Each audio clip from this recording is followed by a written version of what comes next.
L'art n'est pas en confinement. L'art n'est pas en confinement. L'art n'est pas en confinement.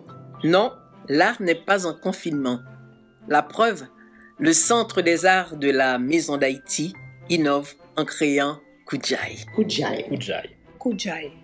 Un espace artistique virtuel pour donner aux artistes et à la population un souffle. Un air.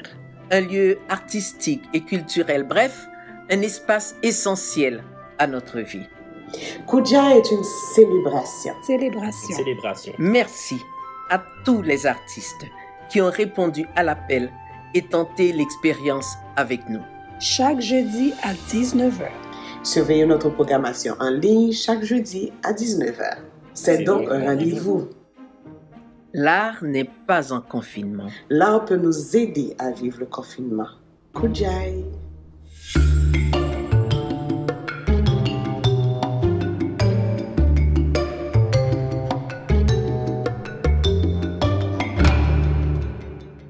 Bonsoir, Marie-Christine Gentil avec vous pour un autre rendez-vous de l'espace Kujai, l'espace virtuel du Centre des arts de la Maison d'Haïti, parce que l'art n'est pas en confinement.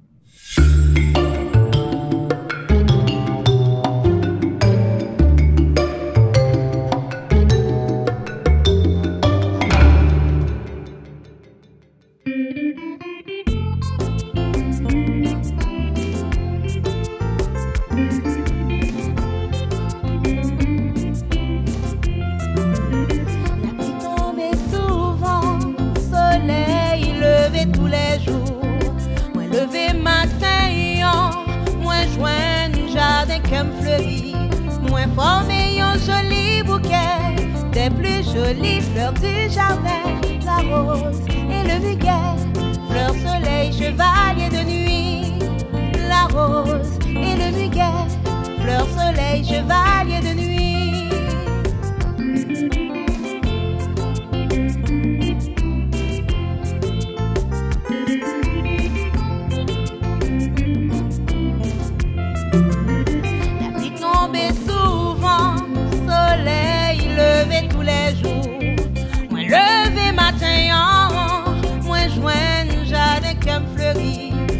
Former un joli bouquet des plus jolies fleurs du jardin, la rose et le muguet, fleurs soleil, chevalier de nuit, la rose et le muguet, fleurs soleil, chevalier de nuit.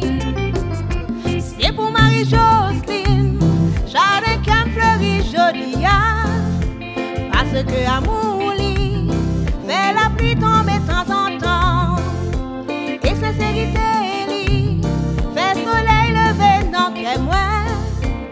ma bébé est bon Dieu pour le protéger à nous. C'est pour Marie-Jocelyne, j'en ai qu'un fleuri jodia, parce que amour lit fait la pluie tomber de temps en temps, et sincérité lit fait soleil lever non qu'est moi.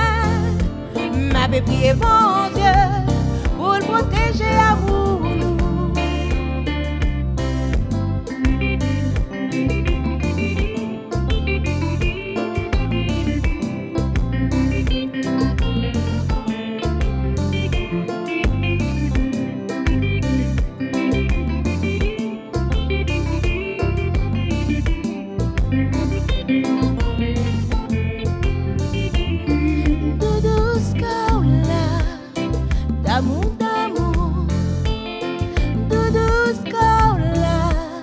Bloqué, bloqué.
connais, ta moyen, ta caressé. Si me te connais, si moi te connais, si.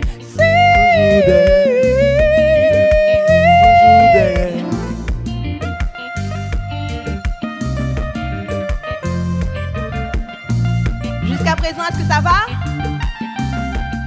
Je vous entends pas, ça va? Merci. Vous pouvez danser si vous voulez, on n'est pas gênés.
Michel.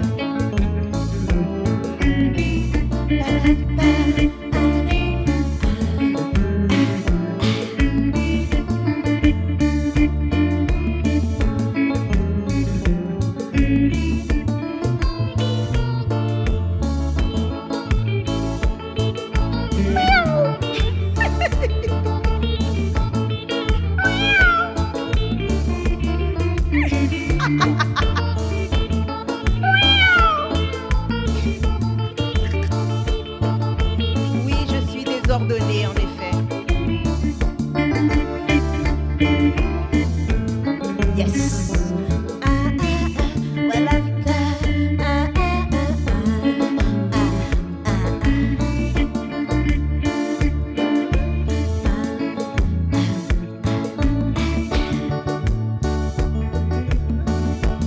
Bon, un autre mouvement.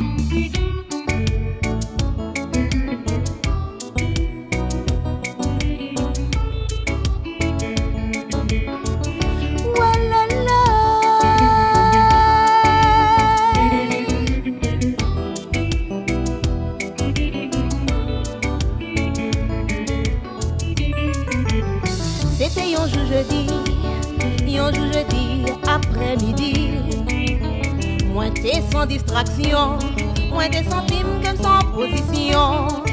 Moi gagne un bon ami qui remarque sans consolation. Il fait mieux en proposition pour mal assister en répétition. Il fait mieux en proposition pour mal assister en répétition.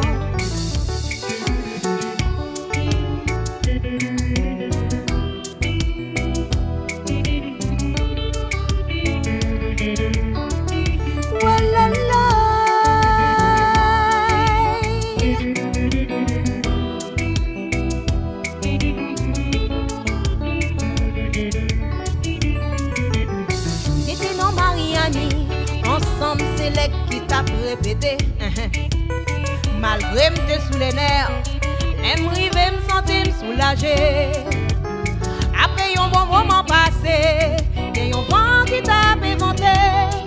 Francis la te vine annoncer, y'a la pluie qui prale tomber. Francis la te vine annoncer, y'a la pluie qui prale tomber. Tout le monde levé, tout le monde a déplacé, tout le monde levé, tout le monde a déplacé. Et moi pas faut-il lever, moi portrait en femme yo maré. A demandé ça qui rive moi, m'a demandé ça qui rive moi. C'est à toi fin constater, c'est une musique qui m'arrête bien. Musique la douce quand on s'y voit. Moi-même, moi c'est Foumi. Et Foumi a c'est monté. C'est non si pour le mourir.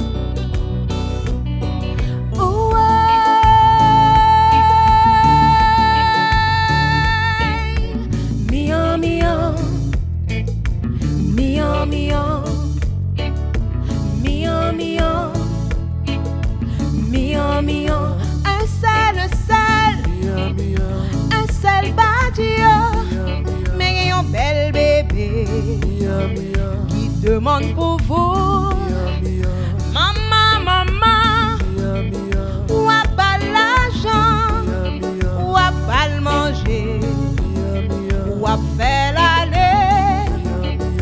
Un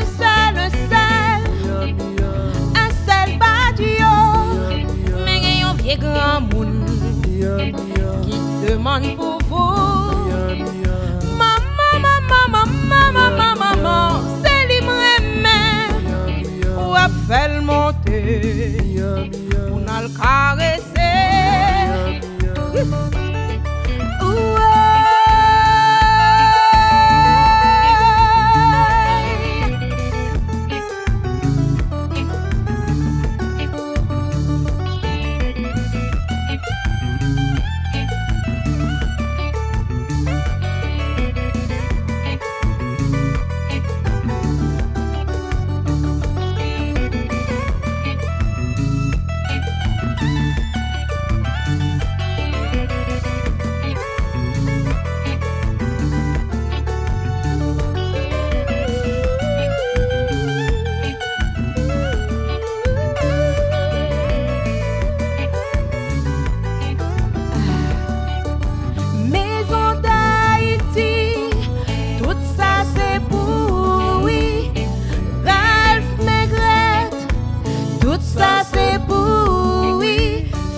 Tout ça c'est pour oui, et 25 Nélus.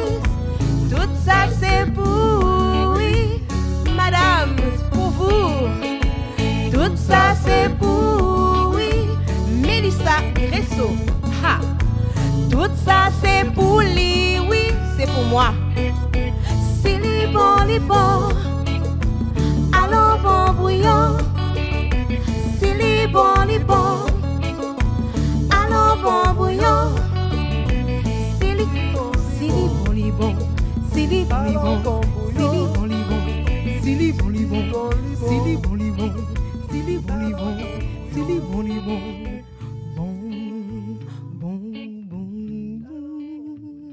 Ce soir, nous avons l'honneur de recevoir et le plaisir de recevoir Mélissa Gresso. Bonsoir, Mélissa. Bonsoir.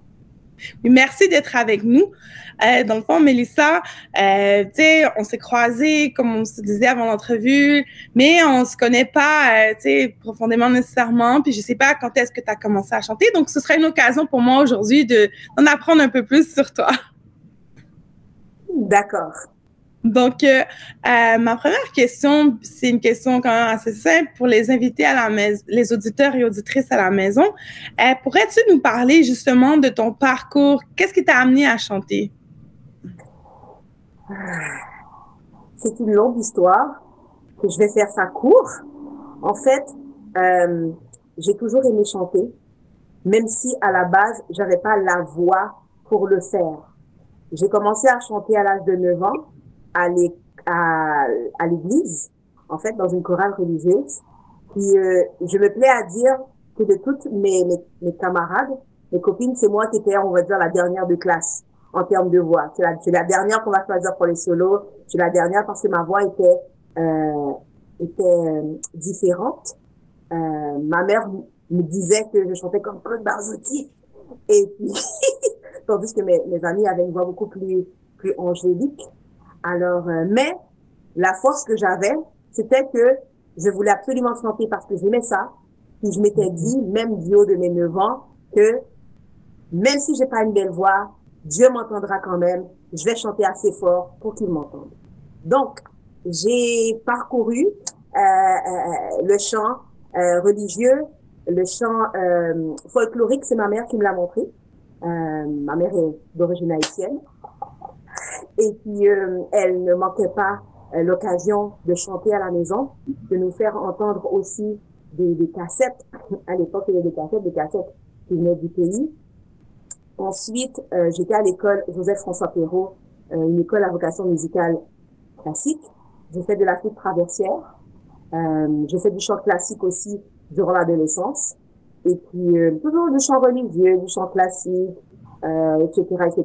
Puis, en vieillissant, je me suis intéressée au chant, au patrimoine, en fait, au chant créole, qui maintenant fait partie des chants que je préfère. Le compas, le boléro, nommez-les. Nommez-les. Les chants folkloriques aussi, racines, que je dois bien dire. Lorsque je parle de folklore, on parle de Panama tombé. Lorsque je parle de racines, beaucoup mon expérience, beaucoup de Guinée, voilà. Ben justement, tu m'as comme un peu introduit à ma prochaine question. Justement, on sait que là, maintenant tu nous as parlé de tes débuts, mais vraiment à l'âge adulte, qu'est-ce qui a fait que tu as décidé d'y consacrer plus de temps justement à la chanson? Qu'est-ce qui a fait que j'ai consacré plus de temps à la chanson? La chanson a toujours fait partie de ma vie. Ce qu'il faut savoir, c'est que je ne chante pas à temps plein. Je me plais à dire que je suis une chanteuse de fin de semaine. Donc, du 9 à 5, j'ai mon emploi. Et la fin de semaine, je m'amuse en participant à des concerts avec qui veut chanter avec moi, qui veut jouer avec moi. Je crois que c'est la rencontre de l'autre. Tu participes à un concert, les gens sont intéressés par ta voix, mais surtout par ta personnalité. Et puis, on t'invite dans un autre événement, et puis bon, voilà. J'ai eu l'occasion, mon Dieu, de chanter d'être choriste pour Élie Michel à plusieurs reprises. J'ai été choriste aussi à 2 reprises pour Eddie François, même pour Carole Desmesmin. Ce sont tous des noms que j'avais l'habitude d'entendre enfant, puis je regarde à la télévision, que j'écoute, puis je t'imagine jamais qu'un jour tu vas te retrouver sur la même scène que là. Surtout me disant que bon, de toute façon je chante. Qui s'intéresse à ça? Moi, je m'intéresse à ça. Puis voilà. Et aussi, il faut bien que je le dise, j'ai eu l'opportunité, le privilège d'avoir d'excellents mentors, des gens qui me supportent et qui m'ont beaucoup supporté. Je pense à Pierre-Michel Ménard qui a été l'un des premiers à m'offrir sa première partie. Mon vieux monsieur Oswald Durand Junior, Tiflit Dessin, qui a cheminé avec moi comme mentor, comme père, littéralement. Je ne veux pas citer les autres parce que, mon Dieu, je suis sûre que je vais en oublier, puis je vais me faire taper sur les doigts. Mais à tous ces gens-là, si ces gens-là n'avaient pas été là, ben Mélissa serait toujours sur son banc en train de chanter fort. Ben justement, je crois que la première fois que je t'ai vu chanter, c'était en première partie de Pierre-Michel Ménard, maintenant que tu me dis ça. Et puis aussi, ben, tu sais, au fil des ans, à cause des cercles et tout, et du fait que je me suis beaucoup impliquée dans les événements, avec Tiflut, on voit que tu avais développé une belle complicité musicale avec, tu sais, au-delà de la musique, mais sur scène, c'était encore plus palpable avec Tiflut, paix à son âme. Il est toujours avec nous tous les jours. On dirait que dans les sonorités, tu l'entends. Je sais pas qu'est-ce que t'en penses? Qu'est-ce que j'en pense? Je suis d'accord avec toi. Puis je crois que c'est la réflexion de beaucoup d'artistes qui l'ont côtoyé, que ce soit comme musicien ou comme tout simplement comme ami. Il avait toujours le bon mot, la bonne note, la façon la plus élégante de nous faire bien paraître, également de nous rassurer aussi, puis de rire, parce que des fois on fait un spectacle puis on rame, ça va pas bien, puis on se retourne puis on voit que l'équipe qui est autour de nous vraiment comme embarque de notre délire, puis ça passe tellement bien. Je crois que il a tellement travaillé avec pas mal de gens qu'il y a un petit bout de moi je l'appelle Monsieur Durand, ça c'est une autre histoire aussi. Il y a un petit bout de Monsieur Durand dans pratiquement tout ce qu'on connaît. Et c'est comme ça.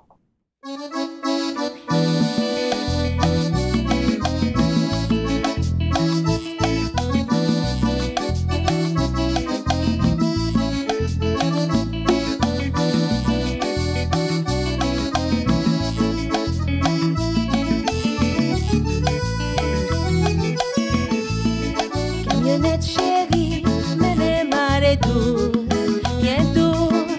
Camionnette tichou, moi-même tourner en bien. Avant ti chérie, n'a fait la route qu'est.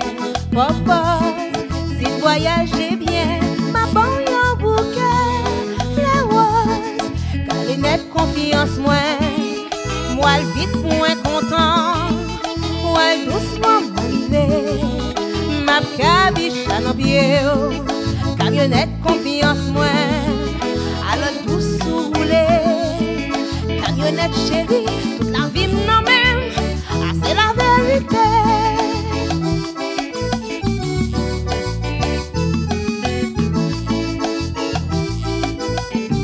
Roulez, camionnette, roulez, camionnette. Avant hier, moi, ouais, loulou, yeah. Au soir, moi, fait un rêve. Toute la nuit, tolalito, kiring, tolalito. Si, n'a bamboché. Si, n'a bambilé. Kiring, tolalito. Kiring, tolalito. Kiring, tolalito. Kiring, tolalito. Papa chéri, ça me fait non. Pas ouais m'a passé un trail. Papa chéri, ça me fait non. Pas ouais m'a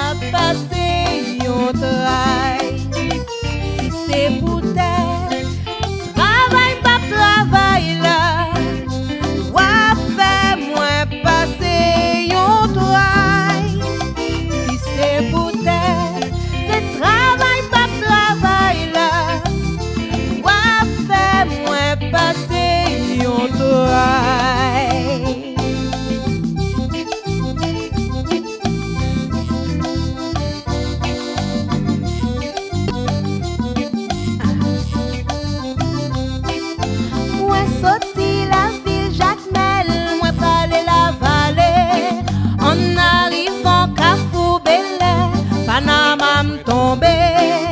Moi sorti la ville Jacmel, moi pralé la vallée. En arrivant Carrefour Bel-Air, Panama m'tombé. Panama m'tombé. Panama m'tombé. Panama m'tombé, ça qui derrière ramasser pour mourir. Panama m'tombé. Panama m'tombé. Panama m'tombé, ça qui derrière ramasser pour mourir. Panama m'tombé. Panama m'tombé. Panama m'tombé, ça qui derrière ramasser pour mourir. Panama m'tombé. Panama m'tombé. Panama m'tombé, ça qui derrière ramasser pour mourir. Ça qui derrière ramasser pour mourir. Ça qui derrière ramasser pour mourir. Ça qui derrière ramasser pour mourir. Justement, je me rappelle, tu avais fait un spectacle où tu faisais les chansons de Coupé Cloué. Qu'est-ce qui t'a inspiré à aller faire ce spectacle? Qu'est-ce qui m'a inspiré à faire ce spectacle? D'abord, c'est plutôt un défi que je me lançais dans un premier temps. Au-delà de il y a la personne scénique et il y a l'individu. Généralement, Coupé Cloué, ce serait pas un programme que j'aurais chanté dans mon quotidien. Parce que. Mais, c'était un défi pour moi. Parce que lorsqu'on était enfant, nous écoutions pratiquement tous du Coupé Cloué, mais nous n'avions pas le droit de le chanter. Parce qu'il y avait des paroles que nous, la musique est bonne, on chante quand on est enfant, mais les parents, eux, savent la portée des paroles. Donc, chaque fois que les parents font, ça intéresse l'enfant à savoir. Puis un jour, je me suis dit, j'avais dit justement à M. Durand, un jour, je ferai un spectacle de Coupé Cloué au complet. Puis voilà. Et puis, il est arrivé ce qui est arrivé. M. Durand est parti. Je suis restée avec ce projet-là dans ma tête. Mais dans les derniers moments où on a eu l'occasion de se parler, en fait, ce qu'il faut savoir, c'est que j'interprétais Mian, très souvent. Parce que j'aimais ça. Puis la première fois que je l'ai interprété, bon, les gens avaient embarqué, puis c'était bien, mais les autres sons, c'était un petit peu plus délicat. Puis dans les derniers moments où M. Durand et moi, on s'était parlé, on avait chanté une chanson, en Verdun. En Verdun. Et puis, ce qui était drôle, c'est que ma mère le chantait aussi. Ma mère la chantait aussi, puis en m'en parlant, j'ai raconté cette anecdote-là à M. Durand, et M. Durand s'est mis à la chanter pour la chanter ensemble. Ça a été l'une des dernières chansons que lui et moi, nous avons chantées, partagées. Il n'y avait pas de public, il y avait juste nous deux. Et puis, après son départ, c'est sûr que lorsqu'une personne que vous appréciez s'en va, c'est une partie de vous qui part aussi. Puis vous avez un petit peu de la misère à vous définir dans ce que vous avez votre continuité. Puis c'est un ami, Fritz, et Louis Joseph nous dit le tigre. Il me dit, Mélissa, j'ai l'habitude de te voir participer à plusieurs spectacles, mais quand est-ce que tu vas faire ton propre spectacle? Je dis, moi, c'est pas mon truc. Je viens, je chante, les gens aiment ça, je rentre chez moi, c'est correct. Il me dit, écoute, on va faire, je vais t'aider, on va faire un spectacle, ça va être à la Maison d'Haïti. Qu'est-ce que tu ferais? Je dis, je ferais un spectacle de Coupé Cloué, là, puis au féminin. Pour me débarrasser de lui un peu, parce que c'est ça l'histoire, pour me débarrasser de lui. La première chose que je vois des semaines plus tard, Mélissa Grasso, Coupé Cloué au féminin. Mélissa, débrouille-toi. T'es annoncé. Voilà. T'es annoncé. Donc là, c'est appeler les amis. Est-ce que vous voulez participer, etc., etc. Voici le programme. Voici, si, je vais chanter ça, je vais chanter ça, je vais chanter ça. C'est la sélection. Puis, Mélissa, est-ce que tu es sûre que tu veux chanter du Coupé Cloué? Parce que c'est lourd à porter. C'est lourd à porter comme chanteur. C'est lourd à porter pour une femme en plus. Tu vas essuyer des critiques, tu vas devoir te justifier, tu vas devoir pas quelque chose de dire oui, je vais devoir justifier. C'est vrai, je saurais quoi répondre. Je ne chante pas dans l'intention que ce soit du voix, mais pour pouvoir amener les gens à autre chose. Parce que lorsque un chanteur écrit une chanson, c'est le reflet d'une époque précise. Et lorsque les gens la chantent, c'est une acceptation. C'est une forme d'acceptation. Sinon, les gens ne chanteraient pas. À moins qu'ils aient d'autres raisons. Mais Coupé Chloé et Assad Francoeur et tous les compositeurs qui ont entouré ce groupe-là, ils ont écrit à propos d'une époque précise sur des problèmes qui sont encore actuels. C'est différent, certes, le nom est différent, mais les problèmes sont encore présents. Et qu'est-ce qu'on en fait? Bon, on ne met pas qu'on est en 2020. Qu'est-ce qu'on en fait aujourd'hui en 2020? Les relations hommes-femmes. Comment nos parents les regardaient? Et maintenant ici, est-ce qu'on a avancé? On a avancé, oui, comment? Est-ce qu'on a régressé? Oui, comment? Est-ce qu'il y a des mécanismes qui sont mis en place pour pouvoir avancer? C'est comment? Puis, on l'écoute, pas avec nos oreilles comment dire, nos oreilles de gens qui s'assoient, puis on a fluidement fait, etc., puis on écoute une chanson comme ça, mais on l'écoute avec une oreille critique. Est-ce que je suis capable d'expliquer à mon enfant, à cette époque-là, voici comment ça se passait. Mais maintenant, ça se passe comment? Ben, ça se passe comment? Est-ce qu'il y a une évolution? Pas comme on aimerait. Est-ce qu'il y a une régression? C'est encore discutable. Est-ce qu'il y a encore des choses pour lesquelles on disait non à l'époque, mais que ce nom-là n'a pas encore été assez puissant pour que ce soit un nom définitif? Au spectacle, il y avait des jeunes, il y avait des moins jeunes, j'ai vu des enfants aussi. Quelqu'un qui est arrivé, quelqu'un qui est venu avec ses enfants, ça m'a fait plaisir. Peut-être que l'enfant ne comprenait rien, mais l'image, oui, l'image qu'il va avoir, c'est une personne qui chante, une diseuse qui explique aussi, et des gens qui écoutent, et des conversations qui peuvent être intéressantes après, que autre chose que et puis chante pas la chose, mais une prise de conscience qui fait que ça va se discuter. C'est quand j'étais jeune, ça se passait comme ça pour quelle raison. Ben maintenant, bon, ça se passe d'une autre manière, etc., etc. Ben justement, ben merci de partager ça. Puis tu m'amènes ça a inspiré ma prochaine question, dans le fond. Justement, quand on parle des relations hommes-femmes, on voit beaucoup, justement, ces jours-ci, une ressurgence des agressions non dénoncées, le MeToo, qui a une nouvelle vague, pas juste au Québec, je pense que mondialement aussi, on l'a vu même en Haïti, avec des jeunes filles et le président de la FIFA haïtienne, tu sais. Donc, est-ce que tu crois qu'on est un peu finalement dans la bonne direction de ce côté-là ou? C'est très délicat comme réflexion, dans la mesure où, est-ce qu'on a fait un pas? Oui, on est capable d'en parler. On est capable d'en parler parce que il n'y a pas si longtemps, on disait aux gens, ben, tu dois te protéger, tu dois faire attention, c'est toi, c'est ci, c'est ça. Tu es habillé d'une manière, tu ne dois pas t'habiller d'une manière, tu ne dois pas inciter à. Et pourtant, pour les garçons, c'était, bon, une chose que j'ai l'habitude d'entendre, oui, j'ai un coq de la basse-cour, cachez vos poules. C'est quelque chose qu'on entend souvent. Ça peut paraître drôle, mais la réflexion derrière, elle est étrange. Mais maintenant, ce genre de commentaires-là pousse les gens à réagir beaucoup plus vite que, et là, ça, non, que, ce qu'on entend en Haïti, c'est d'une tristesse infinie. C'est vraiment d'une tristesse infinie. Puis, des fois, je me sens, lorsque je regarde Haïti, puis je le dis de façon très candide, c'est pas politiser rien. Lorsque je regarde Haïti, j'ai l'impression de regarder Haïti encore avec mes yeux d'enfant émerveillés. Quand mes parents me racontaient Haïti la grande, Haïti la belle, Haïti ci, Haïti ça, puis mon Dieu, quand je viens à l'âge adulte où j'ai envie de profiter de cette Haïti-là, et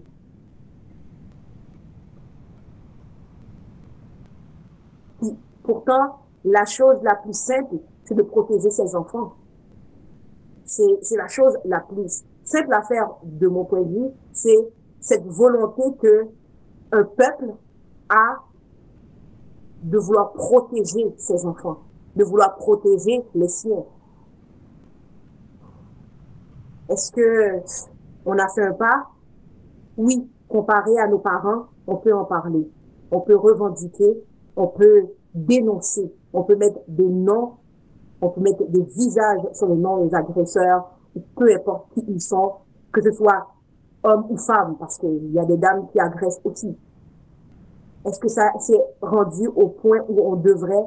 Non, on a encore beaucoup de chemin à faire, beaucoup d'éducation, d'éducation au niveau des dames, beaucoup d'éducation au niveau des hommes. Ne serait-ce que la danse. La danse est un véhicule éducationnel parfait. Si vous devriez regarder les gens quand ils dansent, il y a des gens qui subissent une danse et il y a des gens qui prennent la danse comme étant un pur plaisir.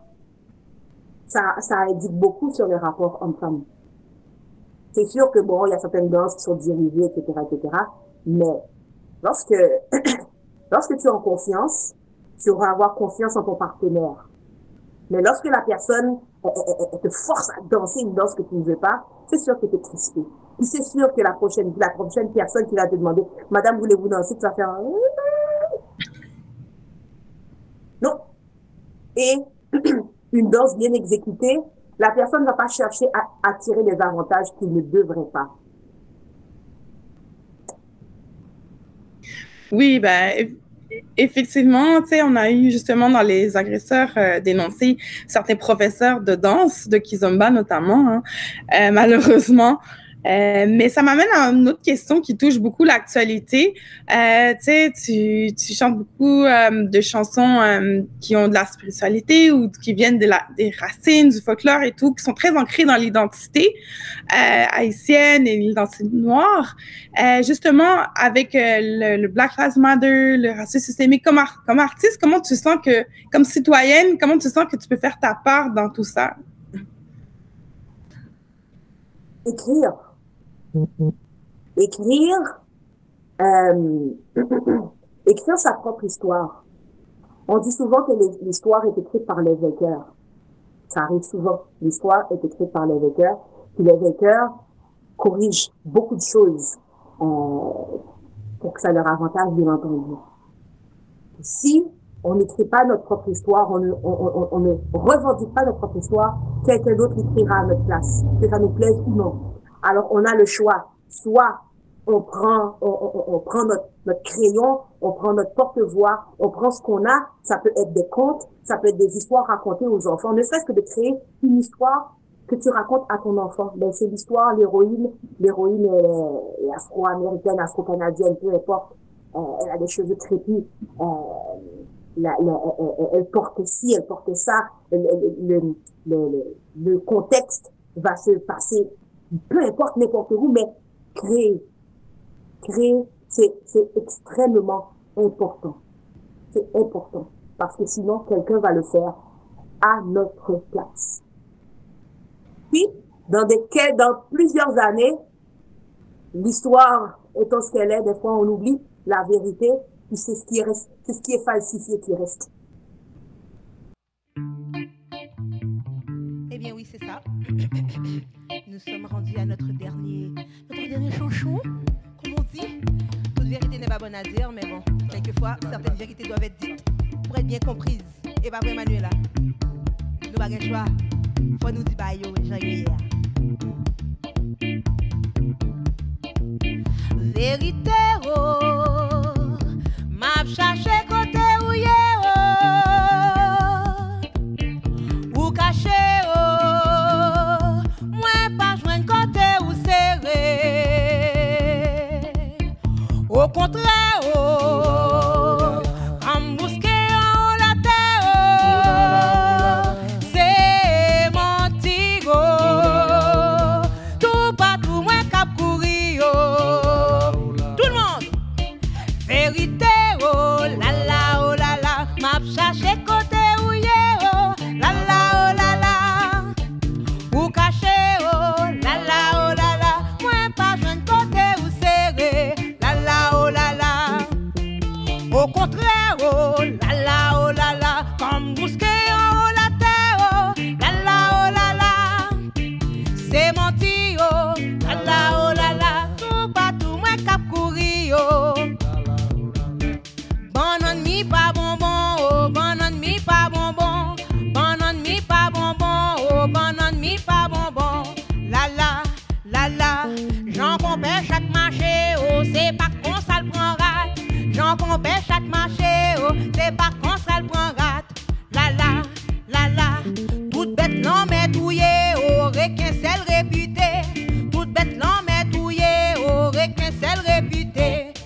m'a cherché côté où yé ou caché oh.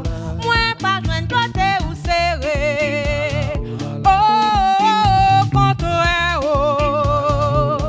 Comme mousquet en la terre oh. C'est menti oh. Tout partout moi cap courir oh.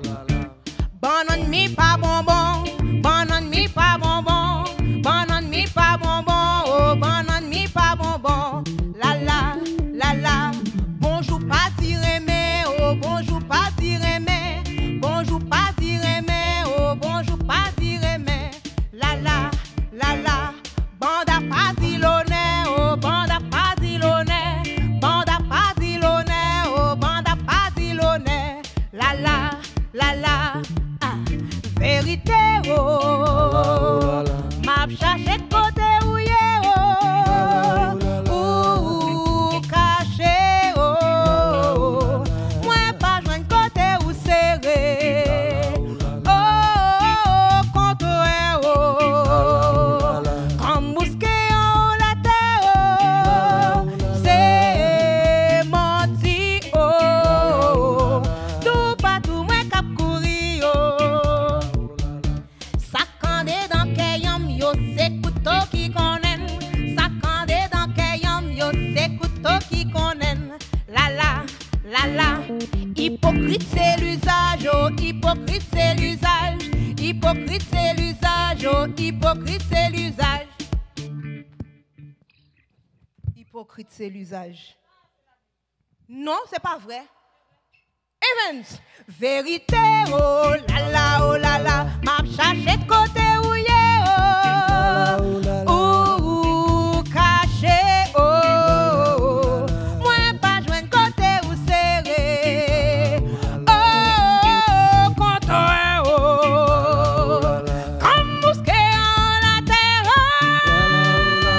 c'est menti oh, tout partout moi cap courir oh, la la oh la la, la la oh la la, la la oh la la, la la oh la la. Aujourd'hui, tu es là aussi non seulement pour nous parler de toi, de ce qui te passionne, mais aussi pour nous chanter des chansons. Qu'est-ce qu'on peut s'attendre comme chanson ce soir de ta part? Qu'est-ce qu'on peut s'attendre de moi? J'aime chanter des chansons qui me rappellent mon enfance. Puis j'ai ce côté archaïque, vieillot. Bref. Qu'on peut s'attendre à entendre de moi, c'est des troubadours, c'est Panama M'Tombé, chant traditionnel haïtien, c'est Camionnette Chérie de Claudette et Pierre, dont le claviériste, le filleul, j'ai eu l'occasion, bon, le claviériste, celui qui m'accompagne, est le filleul de Claudette, Madame Claudette. Ça va être du coupé-cloué, assurément. Ça va être aussi une chanson qui s'appelle Vérité. Je crois qu'elle a été écrite par Papi Joe, Joseph Augustin. Et puis, elle a été revampée par mon cher ami Vincent Mélis. Ce sont tous des chants que j'ai chantés à un moment ou à un autre. Ça m'a rendue tellement heureuse. Et je les chantais avec les gens parce que j'aime chanter avec les gens. J'aime bien qu'on me regarde, c'est intéressant, mais j'aime quand tout le monde chante. Tout le monde partage ses émotions, tout le monde partage ses souvenirs ensemble. Et puis, voilà. Ben justement, déjà, en entendant ça, ben j'ai déjà très hâte de t'entendre. Puis, tu sais, moi aussi, certaines des chansons que tu as évoquées, comme Camionnette et Panama M'Tombé, ça me rappelle les souvenirs d'enfance aussi à la maison.